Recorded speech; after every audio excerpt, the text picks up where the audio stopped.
on this computer. Okay. Tá. Pois bem, pessoal, boa noite. Então, mais uma vez aí, bem-vindos a esse curso sobre os temperamentos, não? Aliados ou inimigos. Qual que é o nosso objetivo aqui? Procurar descobrir, digamos, qual é a nossa compleição básica quando nós reagimos às coisas, como nós nos comportamos, não sendo da forma mais básica mesmo, talvez até mais, digamos, congênita, como nós nascemos no estado mais bruto e como tirar o melhor partido disso, né? E como talvez potencializar aqueles pontos que para nós são os melhores do nosso temperamento e quais são aqueles pontos que talvez nós poderíamos, digamos, melhorar mais, não? Para ter uma vida, inclusive, mais plena, mais realizada. Bem, como o Murilo disse, eu sou o irmão Ícaro, não, eu moro aqui em Arujá, estou em formação, já faz um ano que eu voltei para o Brasil, né, para trabalhar com jovens e na formação de religiosos, futuros padres. E bem, começando aqui a nossa apresentação, nós vamos relembrar aquilo que o Carlos falou na semana passada, não?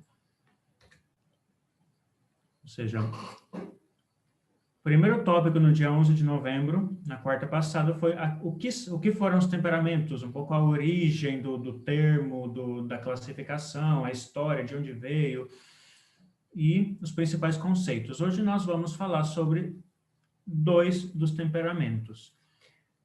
Mas aí antes, só vamos relembrar como é que nós fazemos para classificar os diversos temperamentos, não? O Carlos falou de 2 critérios.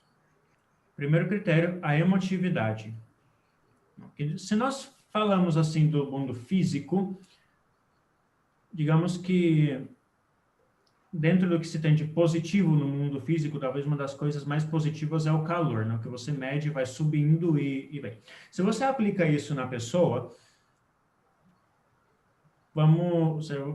isso vai corresponder à reação instantânea a um estímulo. Quando eu recebo um estímulo qualquer, de qualquer tipo, seja bom, ruim, que eu considere bom ou ruim, ou que seja, digamos, e que vem de fora, geralmente, podemos ter 2 tipos de reações. Ou eu reajo de forma intensa, com muitos sentimentos, muitas paixões, muitas emoções, e é uma coisa que se vê, é algo que se expande, que sai, que aparece, que causa uma extroversão, ou ao contrário, é fraco. Então, pode ser, se estamos falando de calor, é algo quente ou algo frio. E depois o outro ponto, né, é a questão da ressonância. Ou seja, como essa sensação ecoa depois do estímulo.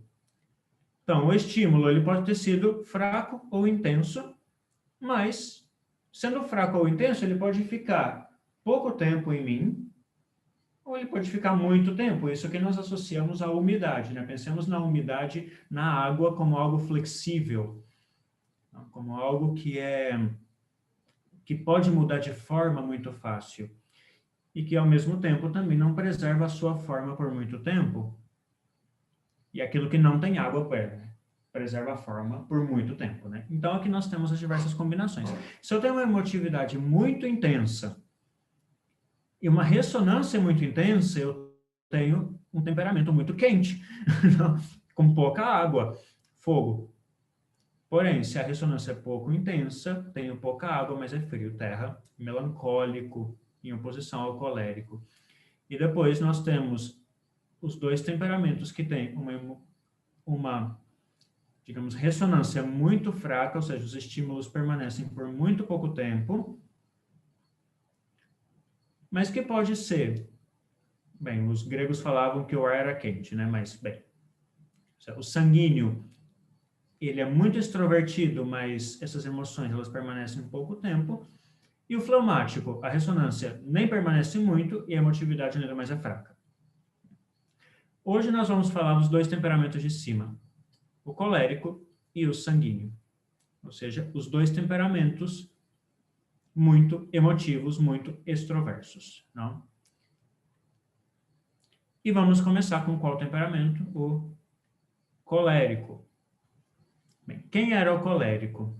O Carlos tinha dado umas características do colérico, vamos retomar isso aí. É aquele que tem reações emocionais rápidas, intensas e exuberantes, ainda que essas reações não sejam chamativas. Ou seja, não necessariamente o colérico vai ser alguém que você percebe que está super emocionado, assim, à primeira vista. Não necessariamente ele chama atenção, mas é uma pessoa muito apaixonada. Não? E, ao mesmo tempo, essas impressões permanecem por muito tempo. E, bem, é associado esse temperamento ao fogo, né? Quando nós...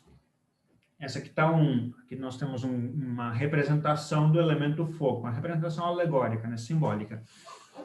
Podem ver que nessa imagem você tem diversos tipos de objetos que são produzidos através do calor do fogo, né? De ferro, de metal. E é um tipo de objetos que tende a ser usado, primeiro, que tende a durar muito tempo e tende a ser usado para coisas mais agressivas, por exemplo, para a cozinha. Então, você tem que transformar a natureza da coisa que é cozida, que é preparada numa cozinha. Ao mesmo tempo, também, o ferro é usado para produzir armas, e ele tem que ser martelado. Então, se percebe que o colérico é um temperamento bastante intenso, que tende às coisas, digamos, fortes. Vamos ver isso em detalhe. O colérico é um temperamento muito potente, é muito talentoso, ele é muito chamativo, ou seja, ele é muito cativante, tem qualidades muito grandes, justo porque ele tem muita ressonância, e porque ele tem muita força emotiva. Só que tanta força precisa de disciplina para não sair do controle. Não sei, ele precisa de um autoconhecimento. E aí, isso exige dele um grande autoconhecimento para ele perceber a força que ele tem e de dominar-se, para que esse excesso não leve a resultados desastrosos. Então, muita força é um grande dom, só que ao mesmo tempo é um grande desafio. O excesso de ímpeto passional pode levar a cegar a racionalidade, levando a ocasiões fortes de pecado e perca do controle pessoal. Então, quem que é o colérico? É aquela típica pessoa que, reagindo muito fortemente, pode, talvez, ferir os outros, pode levar a buscar as coisas com tanto afinco, com tanta força, com tanto desejo, que não necessariamente... Ou seja, que não... Vou deixar a câmera, então, sabe? Que não necessariamente vai levar a uma, digamos, a um resultado bom, porque tanto o ímpeto passional, quando nós sentimos muito, nós tendemos a pensar pouco. E pensando pouco, ainda mais quem sente demais, bem, pode levar a que a pessoa não meça as consequências daquilo que faz, daquilo que pensa, daquilo que diz.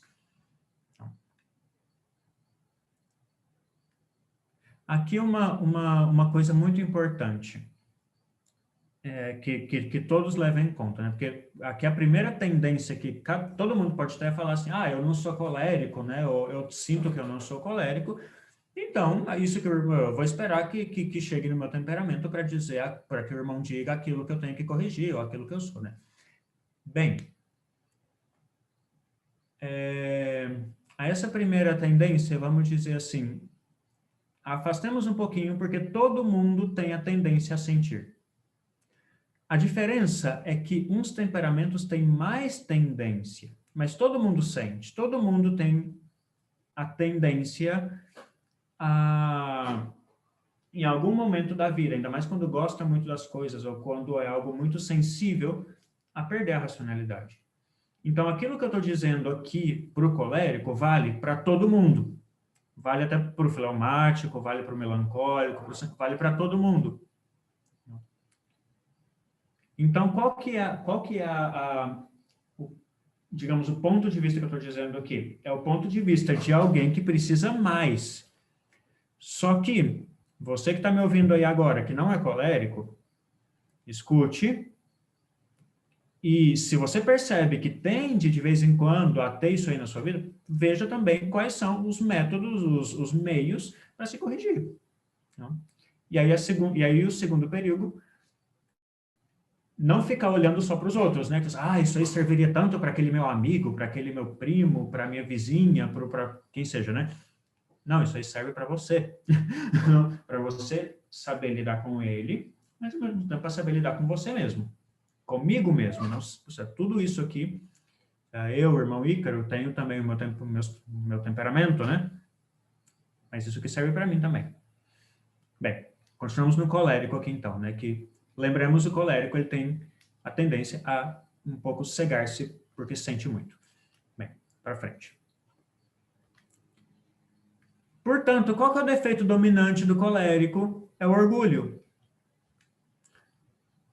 O colérico tende a irritar-se muito contra os obstáculos e as injustiças. Quando ele vê algo que está errado, ele fica muito bravo.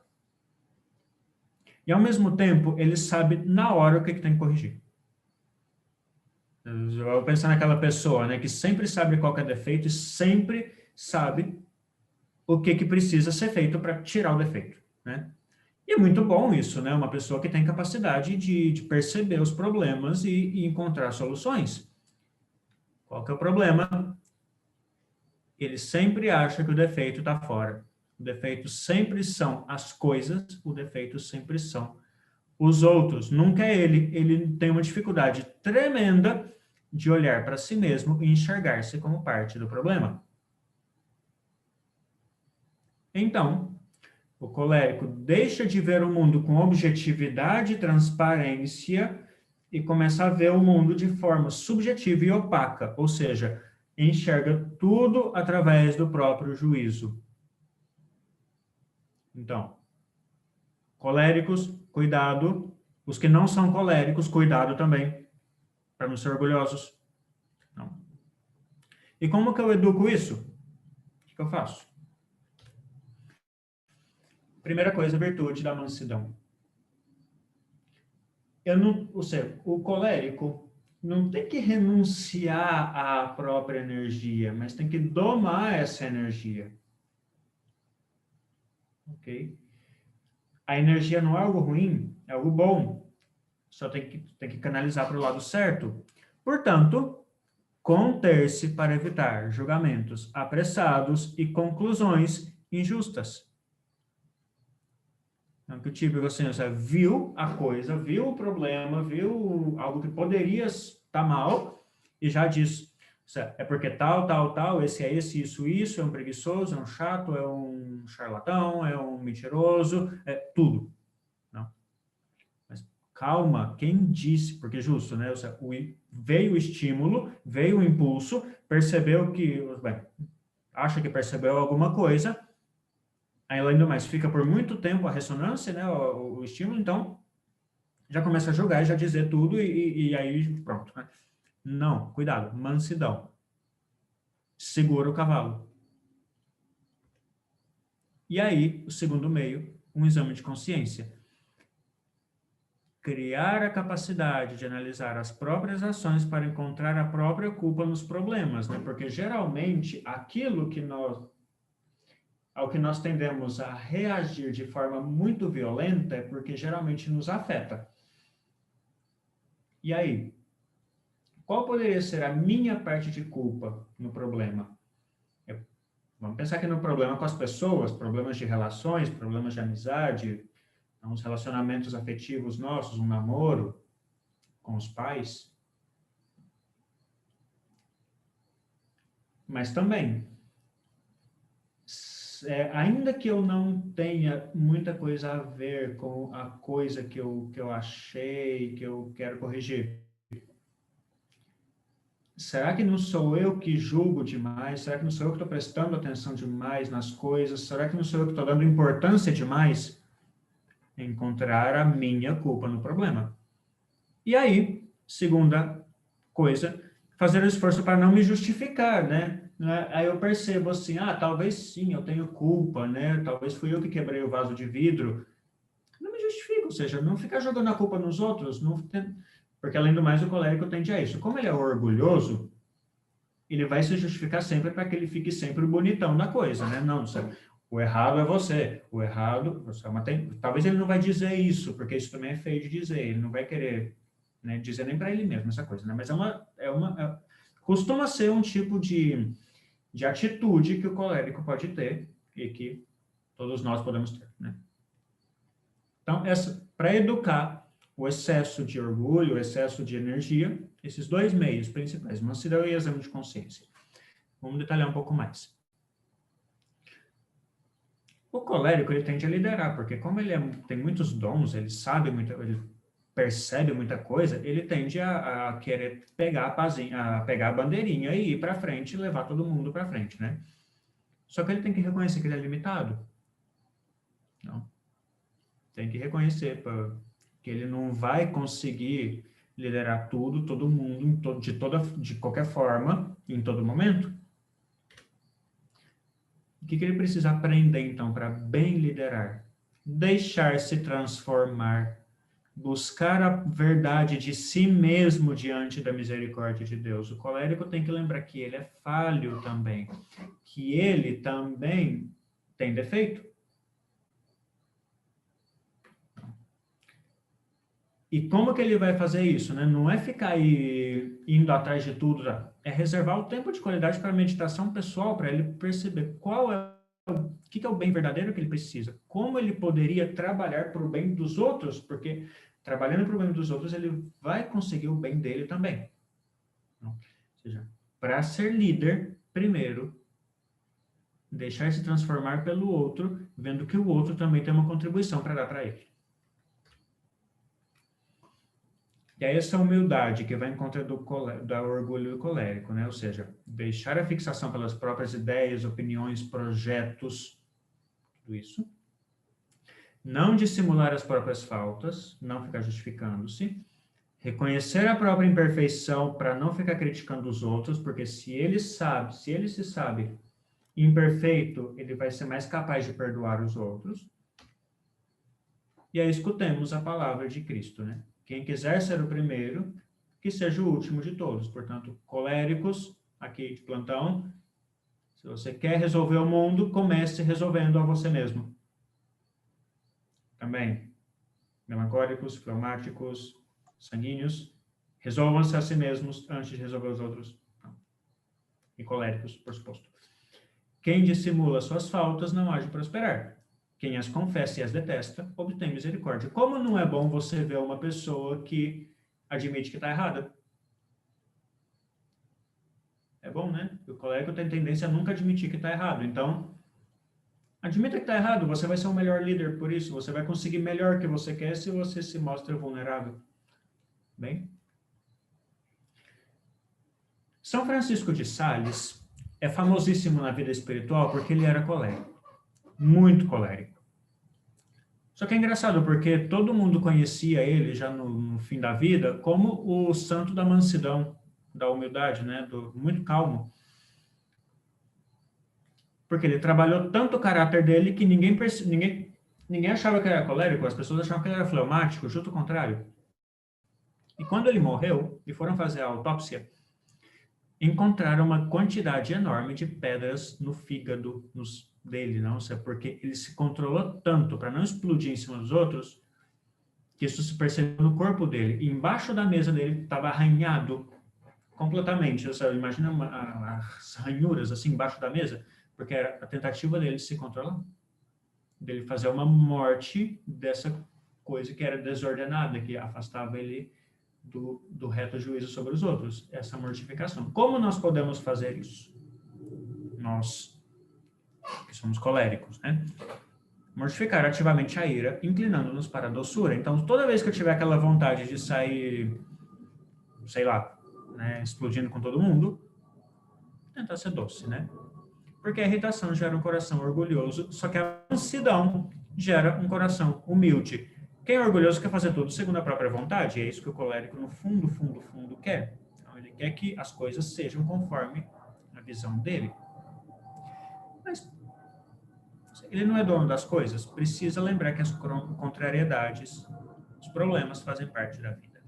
E aí, quando vier a irritação, o que eu faço? Me calo, peço a ajuda de Deus. Não. No começo é difícil, mas depois, com o tempo, vai indo, né? E responder ou agir, se eu precisar mesmo fazer isso, só depois de ter dominado a cólera. Nunca responder, nunca revidar com cabeça quente, porque o dano é pior. E aí? Parar com essa coisa. Ah, mas não é justo, mas eu não merecia ser tratado assim, eu não fiz nada, eu não sei. Não, parar com isso. Lembrar. Qual é o nosso exemplo? É Cristo. Cristo é inocente, ele que sim era justo, né? Ele que não merecia ser tratado. Ele foi acusado, escarnecido, desprezado, suportou tudo. Então, vamos lá. Né? Vamos fazer isso por amor a Deus e por amor aos outros, justo para controlar aqui a nossos coléricos, para controlar e para ordenar justo aquilo que vocês têm de mais precioso, que é justo a força. Okay? Bem, a mansidão nos ajuda a agir de cabeça fria, e ainda que eu albergue boas intenções, eu vou causar estragos, né? Mas, bem, que nós já falamos. No trato com os outros, então, eu vou começar a perceber que a razão última da minha infelicidade não é outra pessoa, me fixar mais na dignidade do outro como filho de Deus, e a quem eu estou chamado a amar. Imagina isso em relação a um amigo, não em relação aos pais, em relação a um colega de trabalho. E não praticar a caridade só pela satisfação pessoal. No fim das contas, eu estou chamado a ser luz para as pessoas. Ok? Bem, então isso aqui é para os coléricos. Agora, sanguíneos, chegou a nossa vez. Vamos lá. Sanguíneos. O que acontece com o sanguíneo? Ele tem as reações emocionais instantâneas e veementes, ou seja, muito parecido com o colérico. Só que, ao contrário do colérico, as impressões dele são passageiras. Então, o sanguíneo é aquela típica pessoa que se anima com uma coisa, fica super. Você pensa que ela vai abraçar aquilo com toda a emoção do mundo, só que é fogo de palha, passa rápido, ele já se distrai com outra coisa e vai, e aí o ciclo é a mesma coisa, né? Os sanguíneos, eles tendem muito à música, às artes, são pessoas muito simpáticas, justo porque eles vivem a flor da pele. Conversar com sanguíneos, às vezes, é muito bom. Eles são associados com o ar, né? Nessa imagem aqui, nessa alegoria, você tem os passarinhos, as aves, tudo isso. Por quê? Porque estão sempre voando por aí, né? No alto, indo e voltando, e costumam ser muito vistosos também, ou seja, muito, muito agradáveis à vista. Só que o que acontece? O problema grande do sanguíneo é a inconstância. Do colérico era o orgulho, no sanguíneo é a inconstância. Ou seja, o sanguíneo, justo por ele viver tão à flor da pele, não, ele é muito apegado às sensações. Portanto, ele se impressiona muito fácil com tudo. Ou seja, ele tem reações fortes, porém passageiras. Só que essas reações fortes, como elas duram pouco, mas são boas, não? Seja, todo mundo gosta de ter emoções. Só que como elas são passageiras, o sanguíneo termina não se fixando nas coisas, como faria o colérico, por exemplo, né? Portanto, ele tem muita dificuldade de concentrar-se em uma coisa só. Ele vive girando assim. E aí isso é muito perigoso na vida espiritual, porque ele tem a propensão de nunca focar-se num bem objetivo e forte, ele fica mais a si mesmo que a Deus. Por quê? Porque as sensações, elas são boas, então ele vai atrás das sensações. E aí quando ele para de sentir, ele desiste.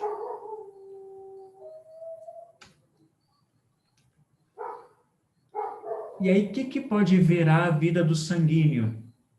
E de todo mundo que é inconstante. Vamos lembrar que isso aqui serve para todo mundo, não só para o sanguíneo. O sanguíneo ele vai tender a querer reproduzir as sensações agradáveis que ele teve. Vejam nessa imagem aí, que é uma imagem de um sanguíneo completamente desordenado, com comida para todo lado, não? Pessoas para agradar ele, belezas, a roupa. E às vezes nós podemos viver num ritmo pautado pelo defeito da inconstância, o defeito do sanguíneo, não? De estar sempre atrás do último grito da emoção primeira que vem. E aí, comer as coisas mais estranhas do mundo, querer fazer os esportes mais esquisitos, mas não porque é algo que vai me levar para frente, ou que é algo que realmente me... Mas é porque é a sensação mesmo, ou seja, é aquele sensação de frio na barriga que eu gosto de ter e quero ter. Não? E aí, quanto mais fortes sejam as sensações, maior a tendência a buscá-las. Conseguem perceber o perigo aqui? Como uma pessoa pode ir de sensação em sensação, de coisa mais forte em mais forte, e terminar se perdendo e terminar não buscando o bem, mas buscar mais a comodidade. Buscar mais aquilo que causa o frio na barriga. Tem gente que às vezes fica obesa por causa disso. Tem gente que às vezes termina se perdendo no mundo das drogas por causa disso. Tem gente que termina nunca conseguindo construir algo grande na vida por causa disso. Não consegue terminar uma faculdade porque não se decide nunca, não consegue se afirmar em nenhum trabalho, não consegue descobrir nem os próprios hobbies de descanso. Justo porque está procurando as emoções que vêm. E aí, ou seja, quando encontra o gosto em algo, abandona muito facilmente. Isso é complicado, porque você não pode... ninguém sente a mesma coisa há muito tempo. Então, preciso prestar atenção nisso. É como que se educa, né? Em primeiro lugar, adquirir vida interior. Você não virar uma bolinha de sensações. Lutar para aprender a meditar e refletir de forma pausada, apegar-se mais à verdade das coisas, mais ao bem que as coisas podem me fazer, que a sensação que elas me causam, aos calafrios. Lembra da criança que não gosta de tomar o remédio, né, o xarope ruim? Mas tem que tomar, porque vai te fazer bem. Você vai se sentir melhor depois. Tem que habituar-se a agir, ainda que não sinta o que gostaria de sentir. E aí, na oração, então, aprofundar no conteúdo da verdade com que Deus lhe toca antes de ir buscar outras sensações. Quando eu me sinto tocado por algo, não ficar procurando reproduzir depois aquela sensação. Por que eu me senti tocado? Me perguntar por isso, não? Sanguíneo, pergunte-se por isso. Nossa, o que você está sentindo? E depois, quando não sente mais, o que foi que Deus te iluminou? O que foi que naquele momento da tua vida, agora já falando de coisas mais humanas, naquele momento da tua vida, o que te fez bem? Repete agora, ainda que você não sinta a mesma coisa, ainda que você não sinta nada. E o que é a humildade para o sanguíneo? Combate à vaidade. Não fica falando bem de si o tempo inteiro, ou seja, não fica se mostrando como uma coisa vistosa, porque, vamos falar assim, ninguém gosta de gente que se acha. E o sanguíneo pode tender a se achar muito, porque o olhar das pessoas é bom para ele gosta. E lembrar que a glória do mundo é ridícula e vã, porque passa. A verdadeira glória é ser agradável a Deus, é ser bom, é ser virtuoso, é ser direito. São João da Cruz fala, queira pelo silêncio fazer-te esquecer. E depois, como podeis crer vós que recebeis glória uns dos outros e não buscais a glória que vem só de Deus? Isso é o que nos diz Cristo em contra dessa vaidade. E aí? Como que fica a relação com os outros do sanguíneo? Para o sanguíneo, como ele sente muito e tem muita... Ele se compadece muito fácil das pessoas, ele se comove muito facilmente. Isso é uma grande qualidade do sanguíneo.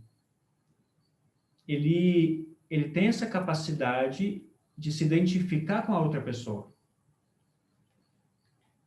Por isso, de fato, os sanguíneos são pessoas muito agradáveis. Por quê? Porque eles se identificam com os outros, não? Até o fleumático gosta de conversar com o sanguíneo, né? É legal.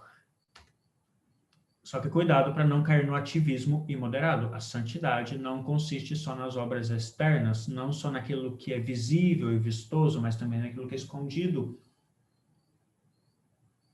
Lembrem-se que faz muito mais barulho uma árvore que cai que um bosque que cresce. E nós somos chamados a ser árvores que crescem, um bosque que cresce.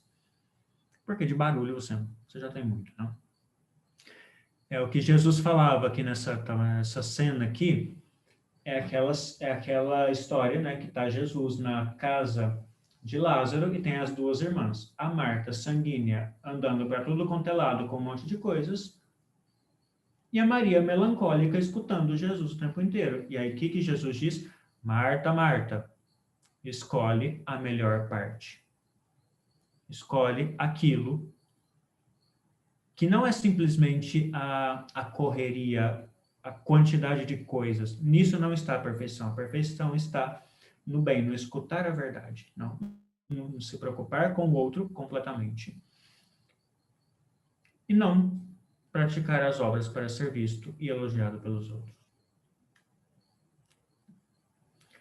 Com Deus, vamos dizer assim, quem é muito ativo e pensa em abarcar o mundo com pregações e obras exteriores, aqui o sanguíneo ele tende a ser um bom falante em público, faria muito maior bem se gasta ao menos a metade do tempo nessas obras em permanecer com Deus na oração. Fica quieto, criar vida interior, criar profundidade. Isso aqui é de São João da Cruz também, no Cântico Espiritual. E como se mortifica, então, o sanguíneo? Sabe, porque é muito bonito dizer isso, né? Mas você está atrás, como que faz? Santo Agostinho era um grande sanguíneo, e ele teve que criar também essa vida interior. Ele fez cometeu os maiores excessos possíveis na vida dele, mas foi através de deixando cativar cada vez mais pela verdade que ele chegou a se converter e ser um dos maiores santos intelectuais, inclusive, não? E mais profundos da história do Ocidente. Então, mortificar ativamente os sentidos, principalmente olhos, paladar e língua, que é por onde entra a maior parte das coisas que nós tomamos contato. Por exemplo, um exercício muito interessante para o sanguíneo é não ficar olhando para trás para ver o que aconteceu, não ficar reagindo assim, não. Não ficar falando o tempo inteiro, aprender a se controlar para não dizer a primeira coisa que vem na mente e, bem, tem que entender que primeiro, que é muito importante essa mortificação, porque a tendência dele é começar e logo desistir, e é muito fácil, então ele precisa perseverar na luta. Precisa aprender a escutar, precisa, então não ficar sempre falando o tempo inteiro, monopolizando o discurso, a conversa, mas aprende a escutar do outro. Aprende a focar a tua atenção, os olhos, naquilo que é importante naquele momento. WhatsApp, né, Instagram, hoje em dia a nossa cultura de internet, de informação rápida, tende muito a exacerbar a inconstância do sanguíneo, e até quem não é sanguíneo, até essa inconstância. Vamos mortificar isso. Foco no trabalho, no estudo, nas relações, na atenção com os outros, tirar tempo de qualidade para os outros. E para você mesmo, né? E fazer propósitos específicos, né? Vamos falar assim, isso é bens concretos e acessíveis de mortificação dos sentidos. Então, vamos dar um exemplo assim. Vamos falar que o eu sanguíneo tenho muitos problemas com a minha língua, né? Eu falo qualquer coisa, de tudo, o tempo inteiro e, bem, ainda por cima eu falo mal dos outros, né? Porque vamos falar que é gostoso falar mal dos outros, né? Mas todo mundo sabe que isso não é legal. Então, vamos lá. Primeiro lugar, eu sanguíneo, que tenho problema com a língua. Me esforço em não dizer coisas más e fazer todos os dias um exame de consciência sobre esse propósito. Então, eu vou lá de noite e penso, o que eu disse de mal hoje, amanhã não quero mais. E vai ser difícil fazer isso. Mas, vamos lá, o controle, porque isso aí vai te ajudar também a se controlar em outros pontos. Depois que eu já consegui, faça um propósito mais generoso. Por exemplo, não falar coisas frívolas ou fúteis. Tentar não dizer coisas inúteis. Dizer coisas que sejam úteis para todo mundo. Para a pessoa que está comigo. Não dizer a primeira coisa que vem na cabeça, ainda que não seja má. E depois, se eu ainda quero crescer ainda mais em generosidade, quero dizer só coisas que realmente importam. Então, esse é um meio de mortificação interessante para o sanguíneo. Então, recapitulando um pouco a nossa apresentação de hoje. Nós falamos de 2 temperamentos que têm muitas qualidades muito boas, que são muito sensíveis. O colérico, que tem grandes qualidades de percepção, e o sanguíneo, que tem grandes qualidades de comunicação, porque ambos sentem muito, têm muitas emoções e são muito cativantes por isso. O sanguíneo cativante nas conversações e o colérico costuma ser um grande líder por isso. Porém, tem também, quando tem muita força, se está desordenado, o defeito é grande. O colérico tende a ser orgulhoso e só vê o problema nos outros, e o sanguíneo tende a ser inconstante e disperso. Portanto, todos nós que somos coléricos e sanguíneos, todos nós que temos a tendência, ainda que não sejamos coléricos e sanguíneos, a ser orgulhosos e inconstantes, busquemos trabalhar isso. Ambos por um grande exame de consciência, por um autoconhecimento, para dominarmos nas nossas paixões pela razão, buscando não deixar nos levar pela primeira emoção que chega, mas perseverar em encontrar o bem maior no colérico, encontrar o bem maior, vendo que talvez o problema possa ser eu também, então, muita humildade, e o sanguíneo, encontrar o bem maior, perseverando naquilo que vai me fazer bem. Então, muito obrigado.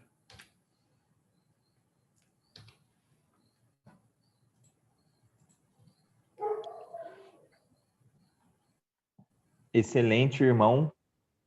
Eu já voltei. Isso. Muito obrigado, irmão, pela sua partilha, pelas suas explicações. Eu acho que, não sei se tem mais alguém com esses temperamentos aí, mas eu acho incrível como vai batendo, né? Parece que é um quebra-cabeça que você vai montando e no fim você pode imaginar vários rostos de várias pessoas que você conhece ou até si mesmo, porque realmente são muito verdadeiras e muito coerentes com aquilo que nós somos de verdade, né? Então, muitíssimo obrigado pela sua explanação. E não sei se alguém aí gostaria de falar alguma... estamos aí. Não sei se alguém gostaria de falar alguma coisa, né? Fazer alguma pergunta para o irmão, aproveitar. E enquanto vocês pensam na pergunta de vocês, eu ia fazer a minha que me veio, irmão. No último slide ali, quando o senhor coloca os propósitos do sanguíneo, meio que... Talvez seja, eu posso falar que aquilo ali, né, de falar, primeiro eu controlo, depois eu não falo nada inútil, e o próximo eu falo só coisas úteis. Seria meio que um grau de amadurecimento, assim, um grau de, entre aspas, perfeição nos propósitos, meio que eu poderia encarar desse modo? Exatamente. Vamos dizer que cada vez que se faz uma opção em melhorar aquilo que eu digo, eu estou fazendo uma opção pelo bem maior. Então, obviamente, sempre é melhor dizer só aquilo que é útil do que qualquer coisa, ainda que não seja má. Não? Então, sim, à medida que a pessoa vai amadurecendo, isso aí serve para qualquer outra coisa na vida. Sempre, a pessoa quanto mais madura se faz, mais ela é capaz, com a sua experiência, de descobrir aquilo que é bom e aquilo que é ruim. Não. E aí procurar fazer com que as ações dela se correspondam àquilo que ela conhece como bom ou ruim.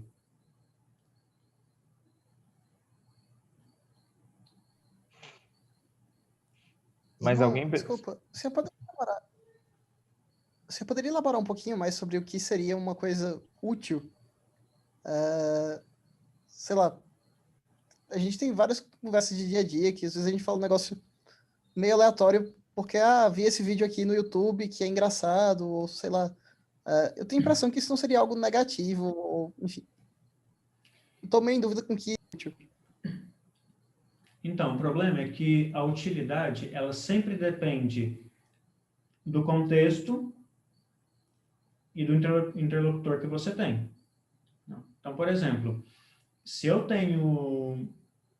estou com os meus amigos, talvez seja interessante dizer aquilo que é o último vídeo do YouTube que eu vi, ainda mais se os interesses são semelhantes.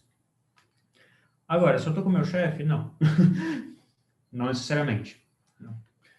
Ou não em certos contextos. E aí, poderíamos pensar assim também, sabe? O que vai causar o bem da outra pessoa? Isso também define a utilidade. E aí, isso aí vai depender dos contextos mesmo, vai depender das situações, vai depender da própria maturidade também. E mais ainda, eu diria que vai depender de o interesse da pessoa por ela mesma crescer e o outro crescer. Então, eu acho que todo mundo gosta de falar, perdão, com aquela pessoa que parece que sempre sabe o que dizer no momento certo.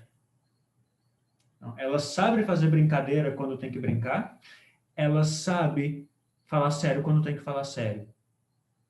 É uma pessoa que dá muita confiança. E é isso que significa dizer algo útil. Segundo os momentos, né? E isso aí também exige de mim uma certa formação, porque aí exige um certo controle pessoal, exige um certo conteúdo também que eu tenho dentro, não? Que eu vou meditando pela vida interior que eu tenho e que eu sou capaz de externalizar no momento certo, com as pessoas certas e do modo certo. Talvez um último exemplo para ilustrar isso. Na hora de corrigir alguém. Tem basicamente duas formas de corrigir. Corrigir porque eu odiei o que você fez, eu faço você saber que eu odiei, e corrigir porque eu gosto de você e que eu quero te ajudar. Qual dessas situações mostra que eu disse algo útil? Eu tenho a tendência a dizer que é a segunda, porque, pelo menos na minha experiência e na experiência de várias outras pessoas que eu sempre perguntei isso, fez bem aquela correção que foi feita com amor, com carinho, com mansidão, com tom de voz apropriado, não? E que se escolheu exatamente o ponto, ou seja, aquilo que foi o mais útil, o mais eficaz. Então, vai um pouco por aí. Eu não sei se eu consegui responder a sua pergunta. Conseguiu sim, irmão. Obrigado. Irmão, muito obrigado. A gente já está beirando aí, a gente sempre fala de uma meia hora, 40 minutos para esse encontro. Pelo que eu vi ali, o pessoal não mandou nenhuma questão no chat, então agradeço muito a sua presença, a sua disponibilidade em nos formar, em nos conduzir por esse caminho de autoconhecimento, de amadurecimento. Então, muito obrigado mesmo. Deus abençoe sua vocação, sua caminhada e aí a sua vida aí dentro do seminário como formador também, tá bom? Muito obrigado.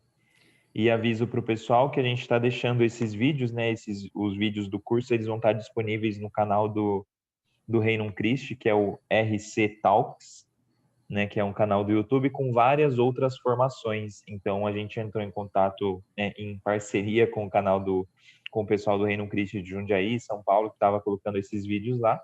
E todos esses vídeos vão estar hospedados nesse canal. Então, sempre que tiver postado, eu espero que até amanhã, a gente já manda esse link aí para vocês, mandarem para as pessoas, reassistir e etc. E o slide fica disponível naquele link que a gente já mandou para vocês do Google Classes, tá bom? E é isso, pessoal. Muitíssimo obrigado. Todos tenham uma excelente e abençoada noite. Eu vou parar de gravar e até a próxima.